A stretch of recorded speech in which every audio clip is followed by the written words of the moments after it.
Good evening. Continuing on with another one of the Narcissistic Abuse and Turner Syndrome lecture series. And tonight, I really want, on this particular video, I really want to key in on what happened to Amy Jo Talaric. Because what happened to Amy also happened to another Turner Syndrome butterfly. And it's not just me, it can happen to anyone. I think in the videos we've already kind of discussed narcissistic abuse. I've discussed the victimized narcissist, the one that can really look sweet and innocent on the outside. There's a real Dr. Jekyll, Ms. Hyde, hidden. There's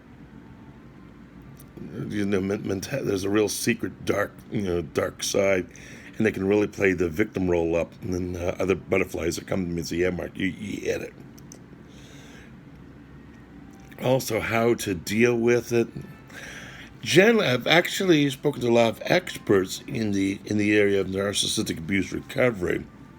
Now, I can't make a diagnosis; that's for the professional, but I can certainly say that a lot of people collectively, yes, this is definitely what it is, and there's been enough evidence of people that have been through it. I posed a question to a recovery group, and I think the person that was answering maybe a professional. I'm not sure, but I think the woman though had some really expert advice on it, and I want to start with that, and then offer my observations about what happened to Amy and loss of her YouTube channel, and then the restoration. Give me just a moment. Okay, there we go. But I posed this question on Facebook, and there we go. I love the Algar cello concerto, but when you have hearing issues, you obviously want to make sure you're not drowning out anybody. But anyway, here's a question I kind of posed in a recovery community. How does a group of people experiencing mass narcissistic abuse? A victimized narcissist and her mom tried a smear campaign on me. I took appropriate action against the flying monkeys. Sadly, flying monkeys have gone to other women with Turner syndrome, and I go on to describe. Two women were victimized on social media from the same flying monkeys. The original perpetrators hijacked the Benevolent Protective Order, or I should say the Benevolent Protective Maternal Order of butterflies, using it as a bully pulpit. If it's just me, I would just cut my losses and move on. Sadly, the Benevolent Protective Order of butterflies has completely sided with the abusers. Now there are Turner syndrome women who are being abused. What advice can we offer to those who are witnessing the bullying or experiencing the bullying? And here's a response. And this has been, and I've really tried it with other people, and the response to this has been universal. And her answer is: block online in real life anyone toxic. Break off all contact. That's the answer I was expecting. Let me reread it again. And again, this has been kind of the universal opinion that I've experienced in the recovery groups. And when I posed the question, the same question, it's universally: block online in real life anyone toxic. Break off all contact. No contact is essential for recovery and healing. I found it worked for me, and with support from others who have been there too. If you've been bullied, there's no shame in saying that. If you feel that somebody's played mind games with you, there's no shame in saying I've been had. If you've been attacked, cyberbullied, gotten threatening texts from anybody. There's no shame in coming forward. And so I wrote back in the chat. So probably the best thing to do with women in Turner syndrome is to do what women with Turner syndrome do best: advocate. Not many on the outside of the Turner syndrome community know about a misunderstood condition. I have been trading information on narcissistic abuse to the Turner syndrome community. At the same time, been able to educate those in recovery about Turner syndrome. And then I provide information. The first time when I ran into it, it took me a while to kind of smarten up. The victimized narcissism, I was trying to give to that butterfly the benefit of the doubt, but the weight of evidence is now that from people who have experienced it firsthand. Yes, and I think, and I said in the Windsor Memorial Heights video, I kind of talk about how the victimized narcissist can really hijack an institution and then use it for bullying. One thing that I think it's really pertinent, this comment that I made back to this woman, and I think it speaks volumes. As far as the benevolent, protective, and maternal order of butterflies is concerned, I can remind myself in the words of a Quaker friend of mine, no pun intended: eventually they will run afoul of the immutable law of consequences. From one who's been in abuse group setting, generally most people get tired of it. Most people are going to recognize something's not adding up. What their mission is, isn't going to. Essentially, there's a disconnect, and it's like, wait a minute, something's not right here, and that usually causes many people to leave an abusive group situation. Also, much to the credit, the woman said, "Hey, I'm not very familiar with Turner syndrome. I'll look it up." I said to her, "Please do." I really, truly, outside of the bullies, have been blessed. I learned a lot about myself, and I've met some incredible women, some incredible parents, and it's just I've really learned about myself. So it's a win. It's a win-win. Her professional assessment of the situation. Excuse me for a second. I love technology.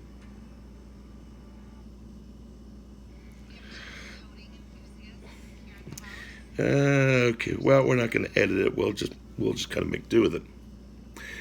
Obviously, the Wi-Fi gave out.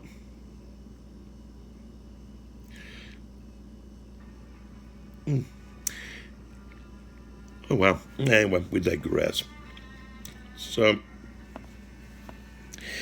she makes this. This is her summary conclusion. There's an obvious opportunity in the formative years for abuse to happen, creating psychological injury and personality disorders. Cutting off all contact with the dysfunctional group members is the only remedy. And that's a hard pill to swallow, and some may have to vote with their feet. But as a matter of, it's just as an introduction, I wanted to say that in many cases that people are going to, in order to find full healing, and those who have been bullied, who've been getting threats, who realize they've been had, they've been played, they've been used, they've been thrown under the bus. They just have, you have to turn. I think you have to change the channel, and it kind of goes back to that saying of sober people, sober places. So, where does it leave us with Amy's video when she came back? Well, the first thing I immediately recognized, Amy's story was identical to mine. There was also another Turner syndrome butterfly that was also viciously attacked on social media about a month previous.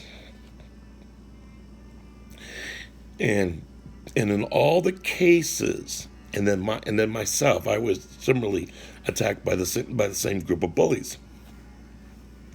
In all the cases, we were all left feeling that we were shamed, that it's all our fault, and it came through in Amy's video through no fault of her own. She shut down her channel, probably as relative abuse. I don't know. I don't have the full picture, but when she came back on, her story was identical to mine when I was victimized in January of 2019. It was the same shame. There was the same feeling of disorientation. It was like she was playing my song. It's like I was reliving it, all over again.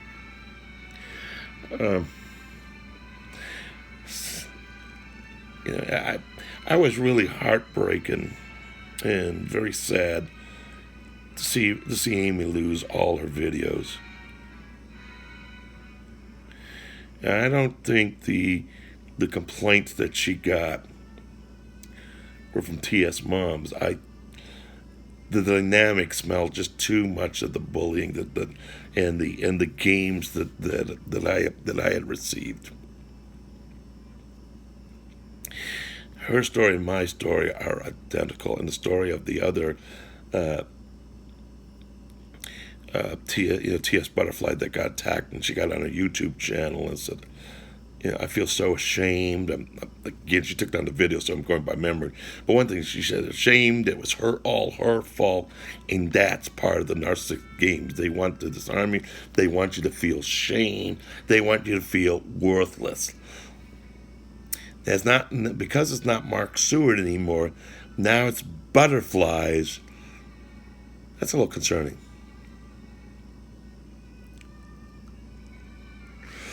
So that's why I think the important thing today is, I think the Turner syndrome butterflies need to not only advocate for the condition, but they have to advocate against bullying. And I would strongly recommend get an understanding of narcissistic abuse. It'll be a lifesaver. Look at the terms. Is it your story? If it is, there's nothing to be ashamed of. I want to tell you, there's nothing to be ashamed of. If a lot of us were taken for rides, and if you were, that's okay. Magicians do it for a living. Yes, but magicians do it for entertainment, not to cause psychological destruction, depression, and anxiety, and a whole host of physical and emotional problems, inability to make decisions. Depression. It's taken a toll on me, and I am obviously very concerned about the two YouTubers. I'm also very concerned, though, that the Turner syndrome community has been very quiet about it, and that disturbs me. But knowing narcissists, they won't play. Narcissists are in denial. The only reality is theirs. Don't play with them. Don't play. The advice is, if you get somebody that's playing games with you, block them. Slam the door. Do whatever you need to do to put yourself as much distance between any naysayer or any bully. Don't play. It's the best piece of advice. It's a lose. Any of the YouTube channels are going to say it's a lose because they know how to disarm their opponents. Don't bother playing. Take care of yourself. Remember, sober people, sober places. I think the first criticisms that Amy rambles, that she might need some editing. Hey, nothing that a good speech course in a community college or maybe a membership in Toastmasters can't take care of. And that would be advice. Also, I'm sure there are people in the web industry who are really experts on it.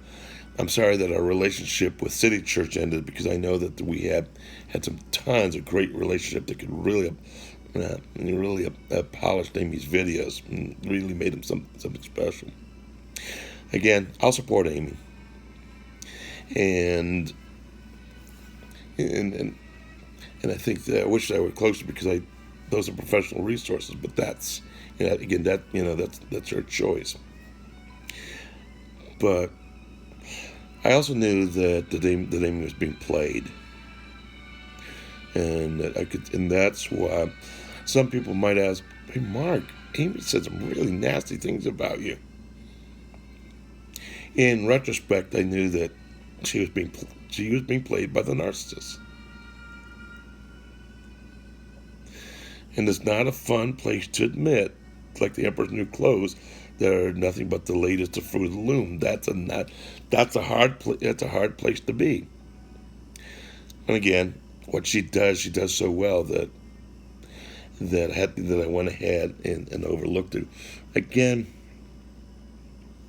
it's a good idea to have a working knowledge of gaslighting. That's the Again, just to quickly recap, that's an abusive relationship is the act of manipulating a person by forcing them to question their thoughts, memories, and events occurring around them.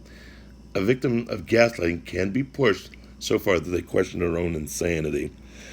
In the woman from the Southwest, and in Amy and in me, that comes through loud and clear.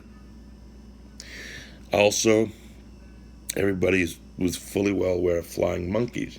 And again, flying monkeys is a term, I hate using Wikipedia, but I think it's good. It's a term that's used in popular psychology, mainly in the context of narcissistic abuse, to describe people who act on the behalf of narcissists towards a third party, usually for the abusive purpose, like a smear campaign.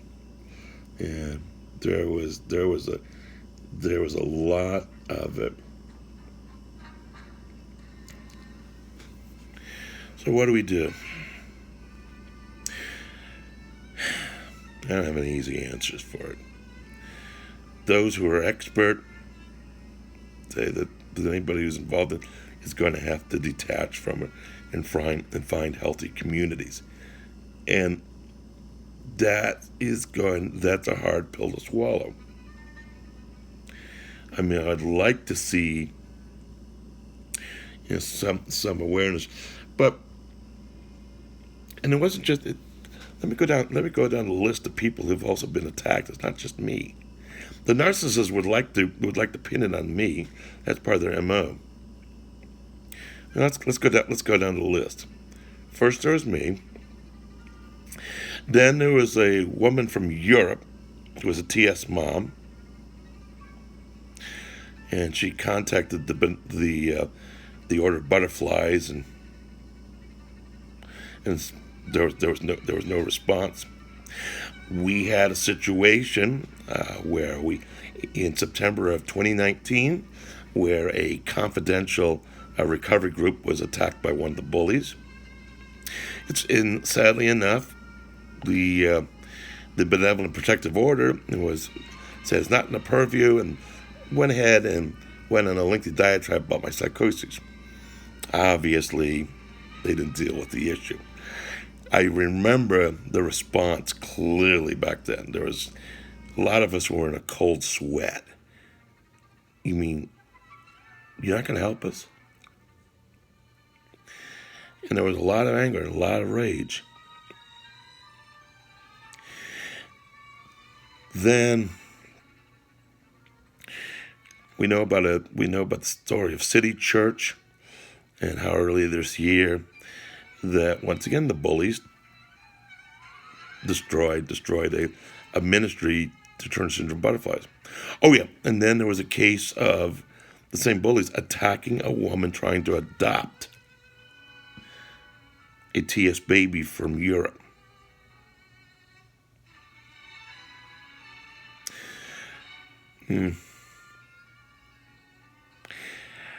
Then I keep going on, and then earlier, I can't remember, but earlier this year in 2020, a woman who had just happened to be visiting one of our recovery groups, who wasn't even a Turner syndrome butterfly, was attacked by a woman in California,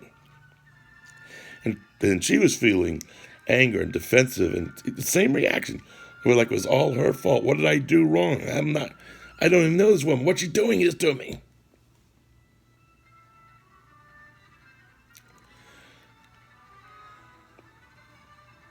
So it's not just a Mark Seward thing.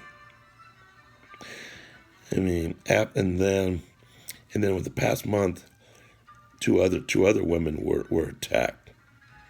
And this time I didn't have anything to do with it. What do you do? Well,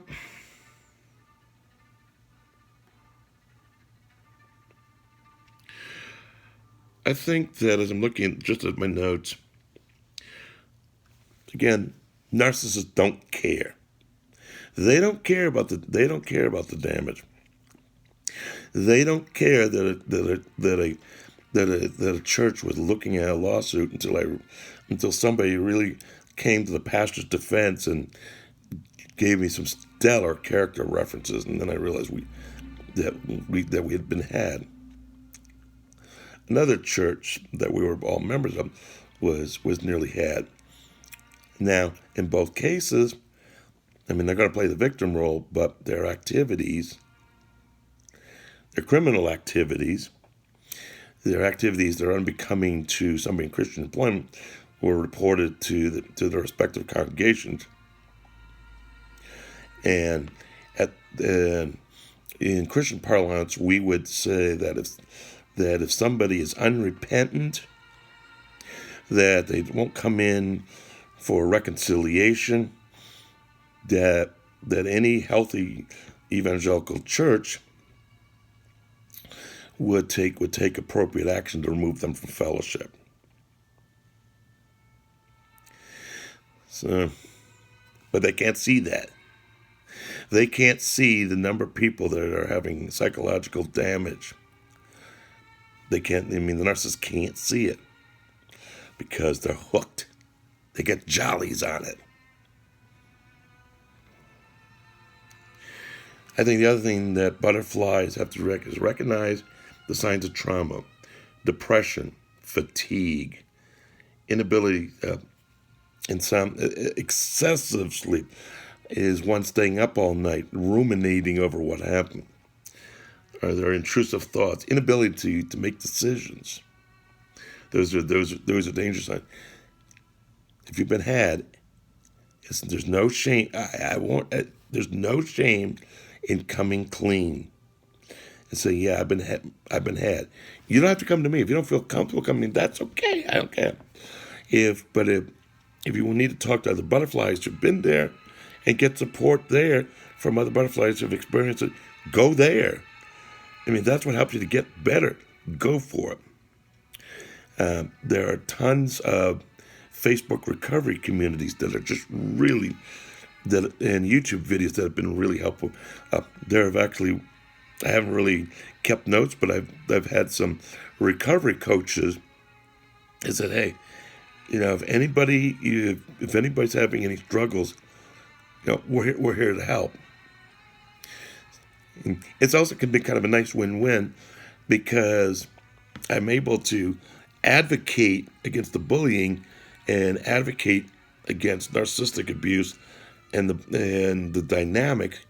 And at the same time, it's been really wonderful because the narcissistic community says, "What's Turner syndrome?" And I'm able to provide information and advocacy, and the universe was, "Great, thanks for sharing, Mark. I'll go look it up." So that increases awareness. So that's truly a win-win. Do what butterflies do best: advocate, educate, support. Learn how the abuse it plays out, and don't be afraid to speak up. Don't let anybody pressure you. In one of my videos, I talked about a group called what they call the Oasis communities. Fictional name, True Church.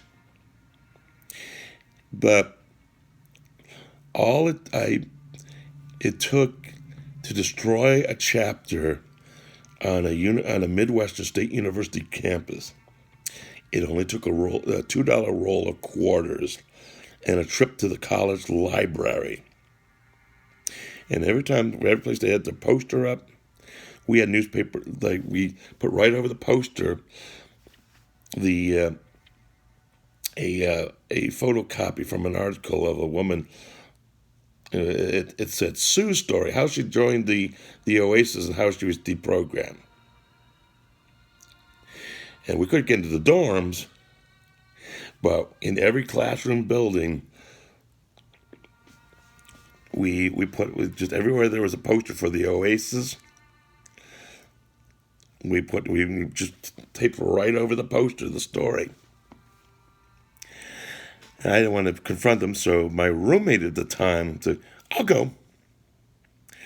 And he went, and he came back. The Oasis had rented out a ballroom that's usually used to show movies on Friday nights, and it can seat about 2,000 people, if I remember right. 6 people showed up. Advocate, educate, tell your story. And I think as more people tell their story about being bullied, I think that's going to create awareness. Don't be afraid to tell your story. Obviously, you got to protect yourself. But if more butterflies come forward and tell their story, I mean, then the people who are trying to cover it up aren't going to be able to hide anymore. You're only as sick as your secrets. And sometimes, I know nobody wants to deal with this elephant in the room, but I think now, at this point, I think you have to. So, in summary, as far as Amy, she received the same bullying that I did. And the other Turner syndrome butterfly from Southwest is having the same reactions. We're all 3 of us. Are all having the same reaction. To be silent is to say that you approve of it. Let me say it again. To be silent is to be approving of it.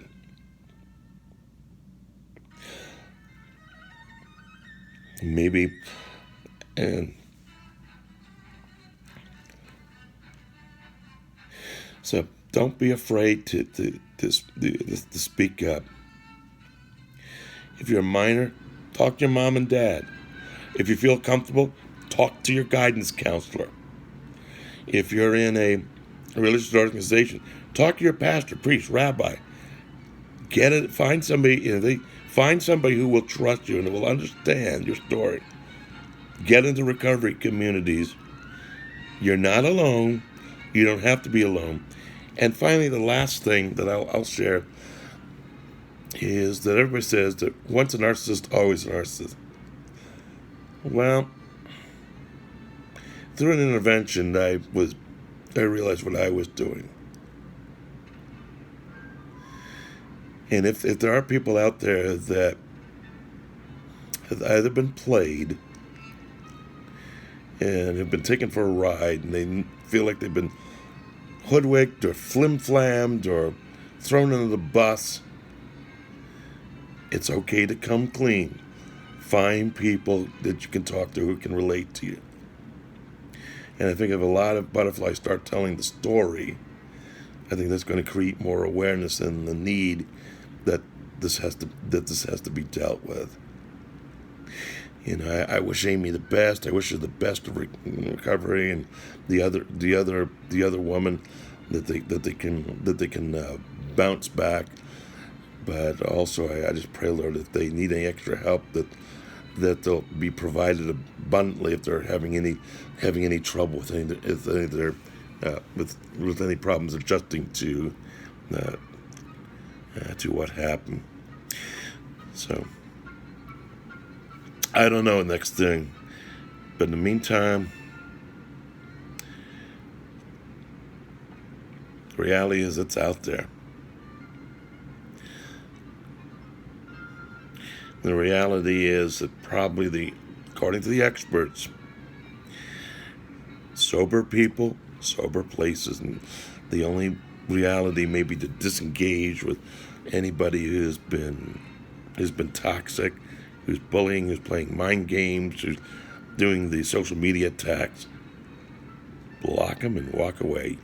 Your mental health's worth it. And then I think at the same time, I think we need advocacy, and I think we need awareness. But that's something that butterflies have got to do. So, those are my thoughts and feelings. As always, take what you want, leave the rest, and I'll talk to you later.